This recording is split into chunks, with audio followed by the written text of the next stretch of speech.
যুক্তরাষ্ট্রের নতুন president Donald ট্রাম্পের সঙ্গে ৪ ফেব্রুয়ারি হোয়াইট হাউসে সাক্ষাৎ করেছেন ইসরায়েলের প্রধানমন্ত্রী বেনিয়ামিন নেতানিয়াহু। এদিন তাকে সঙ্গে নিয়ে একটি সংবাদ সম্মেলনও আয়োজন করে মার্কিন প্রেসিডেন্ট, যেখানে তিনি স্পষ্টভাবে ফিলিস্তিনের বিরুদ্ধে অবরুদ্ধ গাজা দখল করে সেখানে যুক্তরাষ্ট্রের মালিকানায় স্থাপনের ঘোষণা দিয়েছেন।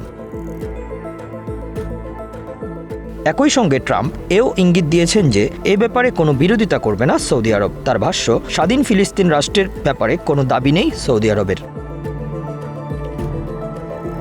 মার্কিন প্রেসিডেন্টের এমন মন্তব্য নাকচ করে দিয়ে একদিন পরেই তীব্র প্রতিক্রিয়া ব্যক্ত করেছে সৌদি আরব। বিবৃতির মাধ্যমে দেশটির পররাষ্ট্র মন্ত্রণালয় জানিয়ে দিয়েছে, ফিলিস্তিনের ব্যাপারে সৌদি আরবের অবস্থান আগের মতোই। ফিলিস্তিনিদের তাদের ভূখণ্ড থেকে বাস্তুচ্যুত করার কোনো চেষ্টা মেনে নেওয়া হবে না।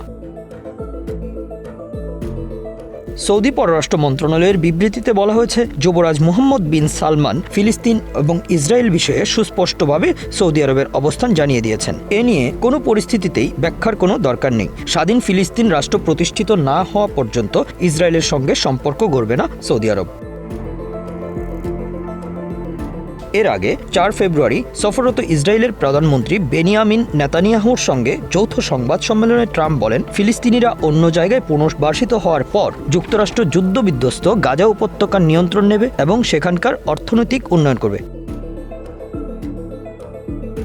ফিলিস্তিনিরা চলে গেলে গাজায় কারা বসবাস করবে এমন প্রশ্নের জবাবে মার্কিন প্রেসিডেন্ট বলেন, বিশ্বের মানুষ, আমি মনে করি গাজা একটি আন্তর্জাতিক অবিশ্বাস্য জায়গায় পরিণত হবে। আমি মনে করি গাজা উপত্যকার সম্ভাবনা অবিশ্বাস্য। ট্রাম্প বলেন, সমগ্র বিশ্ব, সারা বিশ্বের প্রতিনিধিরা সেখানে থাকবেন এবং তারা সেখানে বাস করবেন। ফিলিস্তিনিরাও সেখানে বাস করবেন, অনেক মানুষ সেখানে বাস করবেন।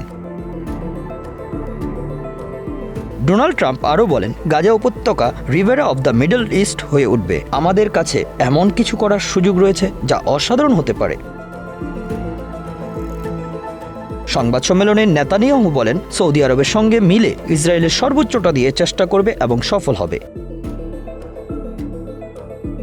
প্রসঙ্গত, সৌদি আরবকে ইসরায়েলের সঙ্গে স্বাভাবিক সম্পর্ক করতে এবং দেশটিকে স্বীকৃতি দেওয়াতে কয়েক মাসের কূটনৈতিক প্রচেষ্টায় নেতৃত্ব দিয়েছিল যুক্তরাষ্ট্র। ২০২৩ সালের অক্টোবরে গাজা যুদ্ধ শুরু হওয়ার আগ পর্যন্ত এই তৎপরতা চলেছে। তবে গাজায় ইসরায়েলের হামলার পর আরব দেশগুলোর ক্ষোভের মুখে বিষয়টি স্থগিত করে সৌদি আরব।